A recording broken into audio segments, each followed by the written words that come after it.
This podcast is brought to you by Most Valuable Podcasts, leading the league in podcasting entertainment.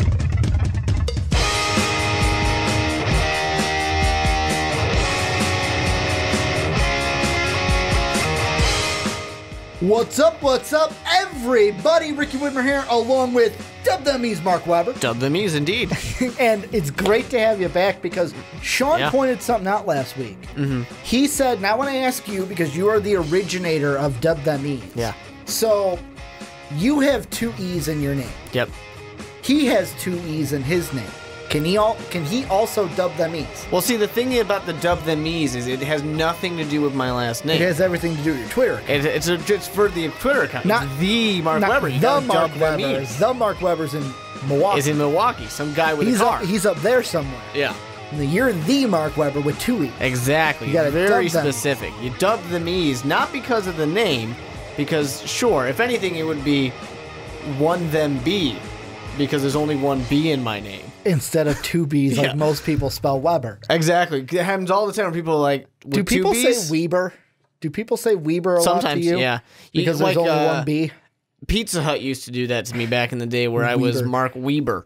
And it was like, all right, I can't correct you because I don't want you to be like, no, I'm Weber. Oh, then this isn't your pizza. Yeah. You know? I was so surprised someone called me and they're like, can I speak to Mr. Widmer? And I went, holy crap, they said it correctly.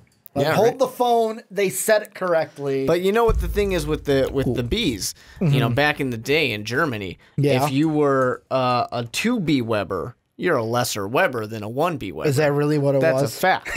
I don't know if it's a fact, but that's what my dad used to always say. But welcome into the Onside Kick. We're talking about NFL news and things going on in the NFL today. A little bit of housekeeping before I get into what we're going to talk about. Check out, if you want to help us, want to make sure we can do what we are doing for you each and every day, make sure to check out patreon.com/most valuable podcast. You can also get yourself an MVP t-shirt. That link for the store is down below in the description. Mostvaluablepodcast.com. That's our very own website where we put everything for Most Valuable Podcasts each and every day.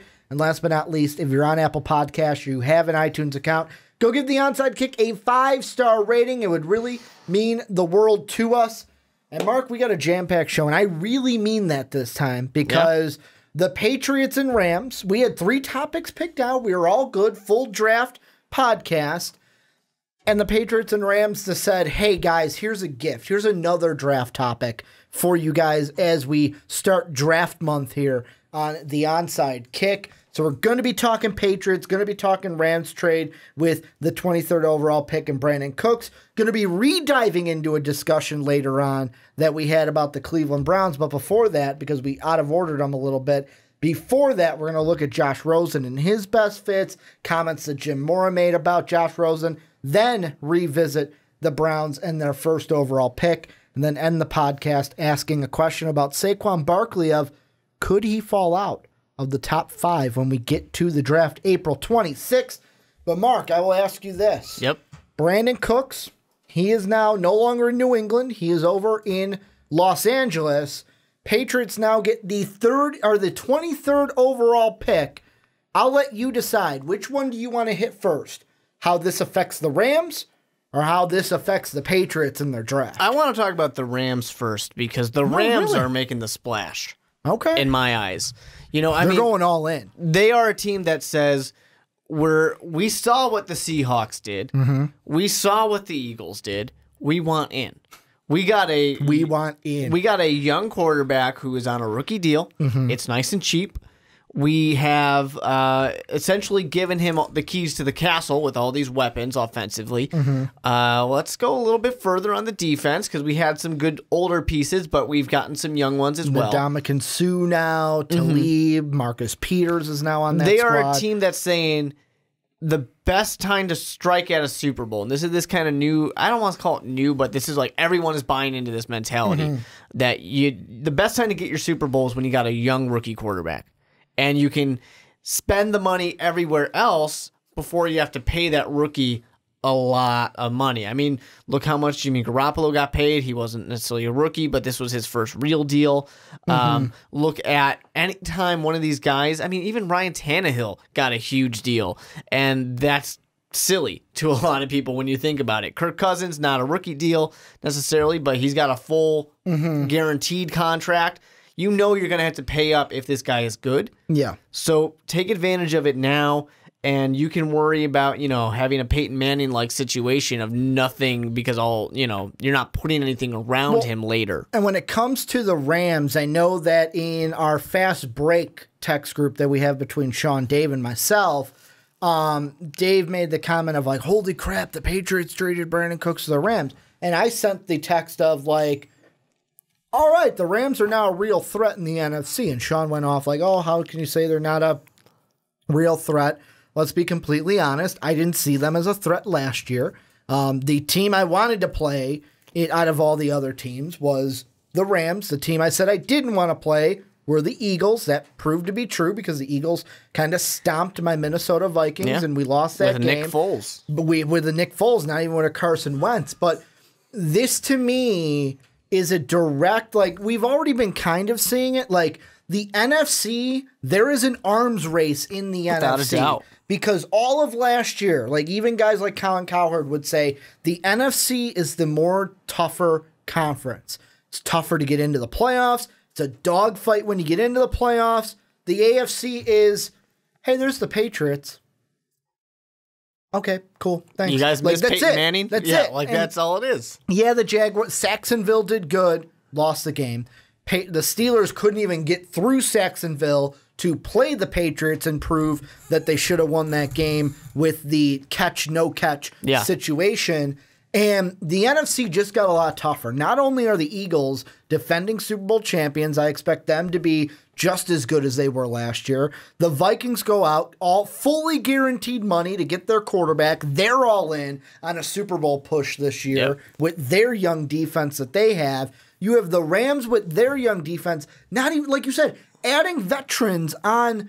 And the thing we'll get into in a little bit is, are they the right characters that you want on that defense? But they're adding veterans like Ndamukong, like Talib, like Peters, guys that, at least for Talib and Peters, have played in the playoffs, especially Talib, have played far into the playoffs. Yeah. And have played in Super Bowls. Been there, done that mentality. And, you have some of these teams, I mean, really to talk about that arms race of the NFC, but also to talk about how this is the way to do it right now in the NFL. You look at a 49ers team, a team that's not ready to make that strike yet, but they're trying to put all those pieces around Jimmy. You have in Chicago team that's not ready to make the strike, but they're putting all those offensive pieces around both of Mitch those Trubisky. teams are going to make those pieces, get those pieces in the draft this year. This is just all everybody is doing to say, if you got a young quarterback, throw everything at him. Because look at Seattle with Russell Wilson. They can't pull it off anymore.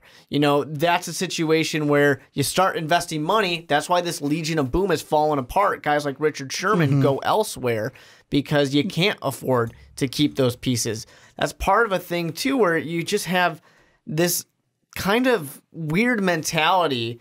And I think we're going on a different direction, and I'll bring it back. But this kind of affects things like those running backs. Yeah. With Le'Veon Bell, who's in the AFC, not being able to get a contract because they're saying, we don't want to pay a guy like you.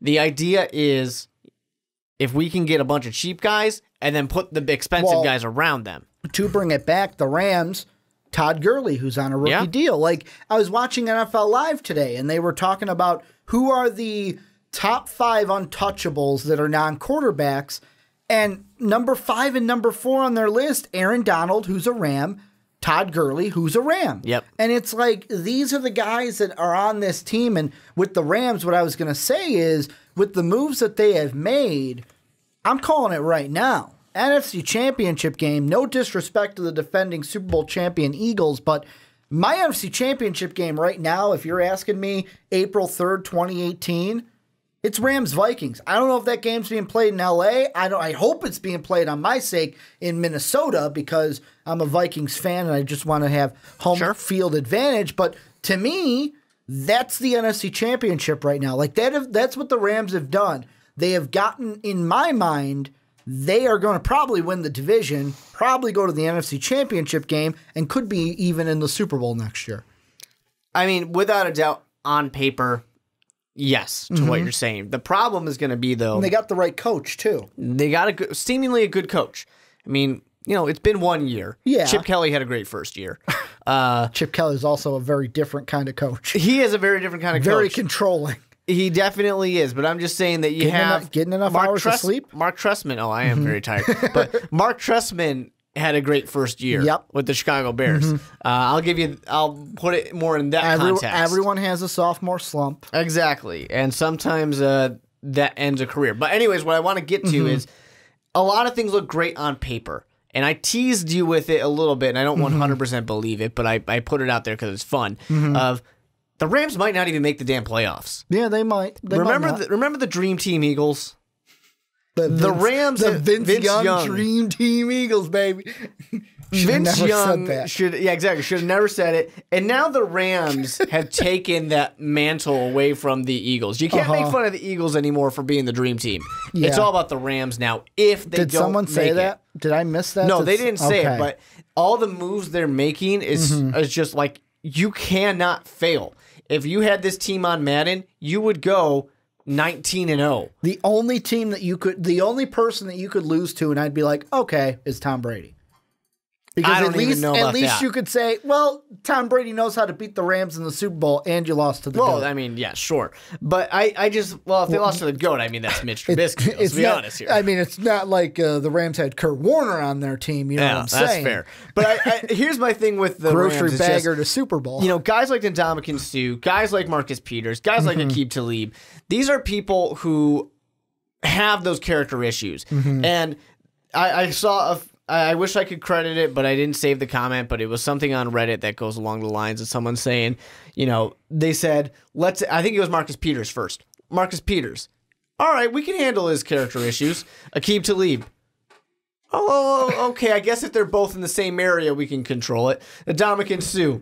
There's no controlling it. Yeah. It's just like it completely snowballs to where it can really easily fall apart. We're in Chicago, NFC North, Vikings fan, Chicago fan.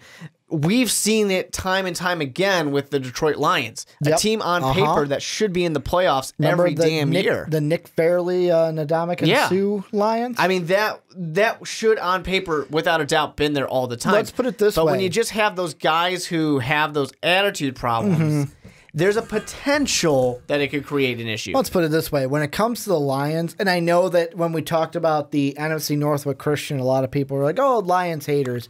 But Lions are very unloved. Lions had the best running back. I know quarterback was more important probably, but they had the best running back arguably of all time and still couldn't make the playoffs. Yeah. They still couldn't win. They had the best running back of all time in Barry Sanders. I mean, let's be real. Walter Payton's the best of all time. Oh, true. Good point. Like, I don't know.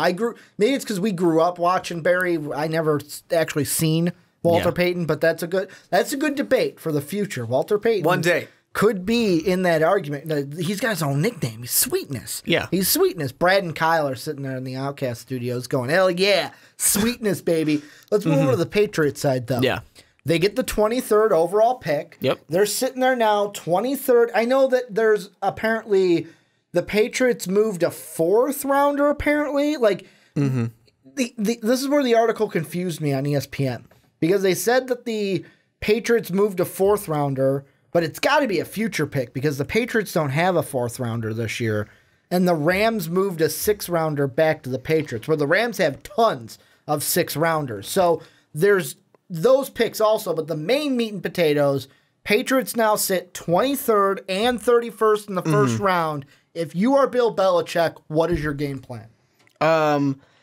It is, I'm trying to see, because Adam Schefter, of course, is the man to go to. I don't see him specifying which year. It's either him or Ian Rappaport, the only two people I will believe on Twitter. I don't see him specifying which year that one is, but he does specify other ones. But anyways, for me, when it comes to the Patriots side of it, they have a couple of different options. And the first one I'm going to say is the more realistic option.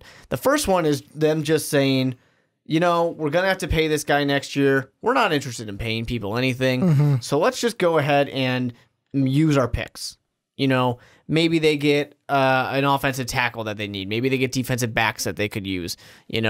They're just going to address those issues right then and there. There's a chance that they could draft a Lamar Jackson or something like that at the end of the first round, get the 5th-year option on him, and just stash him away for whatever amount of time Tom Brady decides to stay in the league without any sunburn. Now, that's the most probably realistic. Hey man, water cures it. It does. It cures it, man. It does. You can't get sunburn if you drink water. That's Enough of it. That's why I'm drinking Propel. Yep. That, and because if I keep drinking Pepsi, eventually I'm going to have diabetes. True. Good point. But anyways, that's an old man thing to say. I'm officially old. Now, that's the most realistic thing to do. Then people are going to talk about the trades. Do they package them together for Odell Beckham Jr.? I can't see a way in hell that happens. I can't see that one. Did that just hit you now? I didn't even think the Giants want 2 firsts. Yes, Mark. right? I mean, it makes sense. The Patriots don't use their picks anyways. Oh my! Mind blown. Right? Johnny is sitting there. I don't buy that one. Johnny is sitting there at home going, hold your phone, Mark. Only I can do that to Ricky. Only I can blow his mind. It's too late, Johnny. Holy crap. I have jumped on Didn't even, because I'm thinking if they're trading these picks, they're moving up for Josh Rosen. That's the other one. That's what I'm thinking. Well, there's also the most realistic Patriot trade option that they trade both of them back and they just dominate the third or fourth round. Let's be completely honest. My one of my thoughts is that 31st, like not even the 31st, that 23rd pick is being traded to the Browns for both of their second rounders for the basically, what is it, 33rd and 34th overall picks, because they're 33rd and what, 35th? Yeah, because they're no, it is 30. It's 33rd and 35th. You're right, because they're one in between. Yeah. Just give us those two. We'll give you the 23rd, and then you'll give us an extra third or something. Like I could see them doing that and moving back, because that's what the Patriots do. Yeah.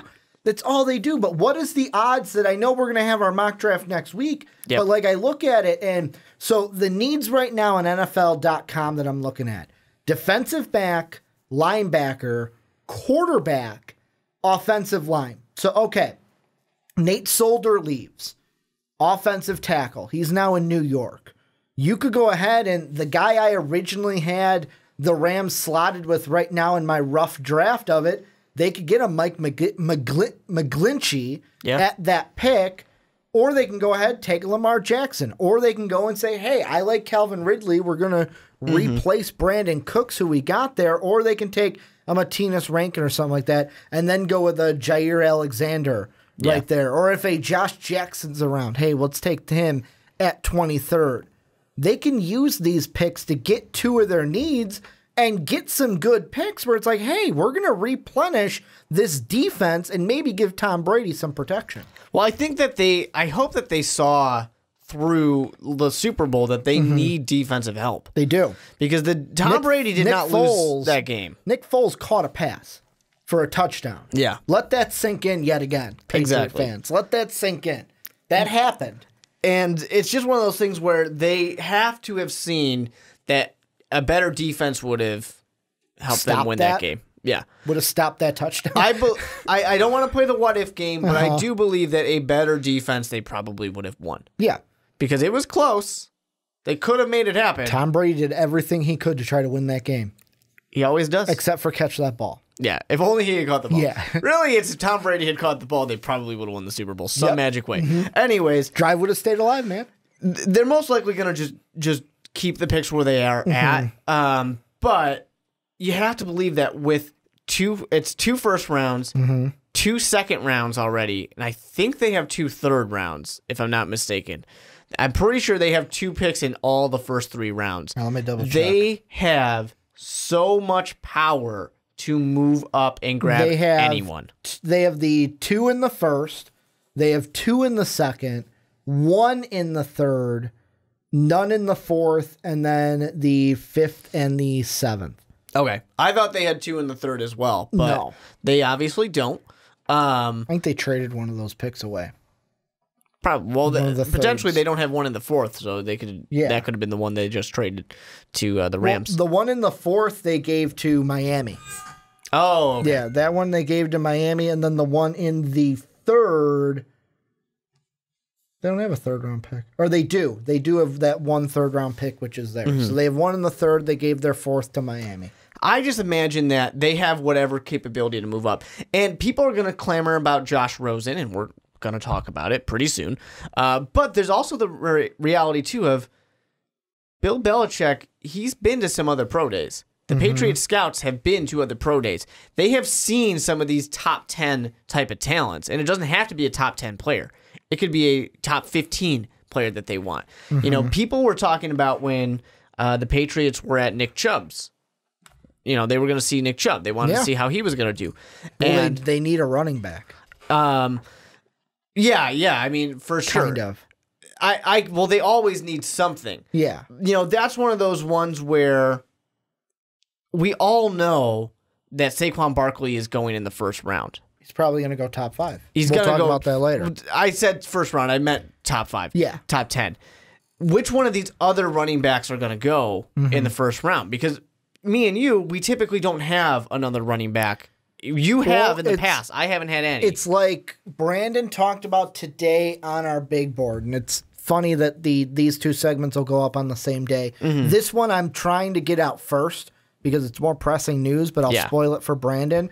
Brandon had 2 of them in his big board for the first segment that we had, and it's Geis and Perry. So it's like, do one of those 2 guys go? Yeah, and I just throw Chubb out there, but I mean, it really could be anybody who, because the odds are 2 are going to go. Or if the commenters got mad, you called him Darius Juice. Juice. And we had a comment that's like, hey, you know, it's Geis. He knows. He's saying it like that on purpose. It's fun. It's less fun now that there's a guy in MVP called Juice. But, you know, I mentioned... that's Juice with a J. That's true. But I mentioned that one. But you think about some of these other guys. If it's a wide receiver, a Calvin Ridley. Hey, we talked about, you know, linebacker help. What if they want a Roquan Smith? You know, what if they... Roquan's going to be high. He's going to be a top 10 pick, though. But you got 2 first-round picks. True. Can you do it? Or the guy I'm thinking about is if a Rashaan Evans falls to that 20. That could be it. Because the linebacker that they really need is inside help. They need inside linebacker, and then corner they could probably get with that 31st overall pick if they keep the pick. But if one of those guys falls...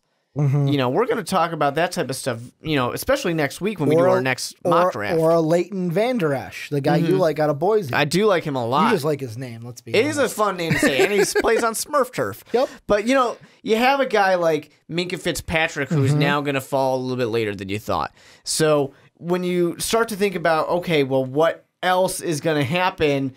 Who else is going to fall?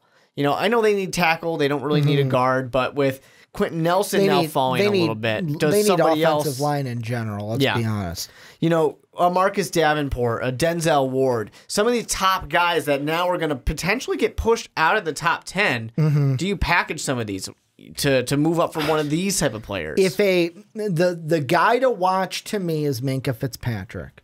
Because if Minkah falls out of the top 10, the Patriots move up to get him. Because right now I'm kind of looking at the little, they call it the skinny on NFL.com of like the needs. And it says right here, Bill Belichick likes versatile defenders who can make sense to target a player who can swing between cornerback and safety, i.e. Minkah Fitzpatrick. That last part I added, i.e. Minkah Fitzpatrick. So if he falls out of the top 10, I wouldn't be surprised if Bill Belichick goes, let's move these picks to get him. Sure. Because he's a guy that we can use in our backfield. Because you know guys like Darnold and Rosen and Allen and potentially Baker Mayfield, these are guys who are all going to go in the top 10. So those are guys who are going to push some of these other people Lamar out. Jackson's the guy I would look at for them to take with either 23 or 31. If they're not trading up, of course. Yeah, if they're not trading up. Like, But he's the quarterback they're probably going to get. I'm just saying that some of these guys are going to push things out because Bradley Chubb, who obviously the Patriots would love to have Bradley Chubb for sure. But, you know, those type of picks, those for sure locks like Quentin Nelson, Minkah Fitzpatrick to go up to the top, those push a Denzel Ward, a Davenport, an Edmonds. Yeah. Those push those guys further out. And that means you can trade up to get them. Exactly. And, I mean, you know, who knows? The world's down on Josh Rosen right now. He could fall. He could fall out of the top 10. And here's the thing that's going to be interesting. This is the last thing I'll say about it is when it comes to the quarterbacks, because right now that's what everyone wants to talk about. Josh Rosen, we're going to talk about him next. World's down on him right now. I'm even down on him right now. The Patriots, though, I just have an inkling that they're not going to get a quarterback in the first round. They'll wait until like the third round and get a guy like Luke Falk, the senior out of Washington State. They'll grab a guy in the third round, maybe second round if they really like a guy, and they'll ride with that one. Like, look at the other look at Jimmy Garoppolo.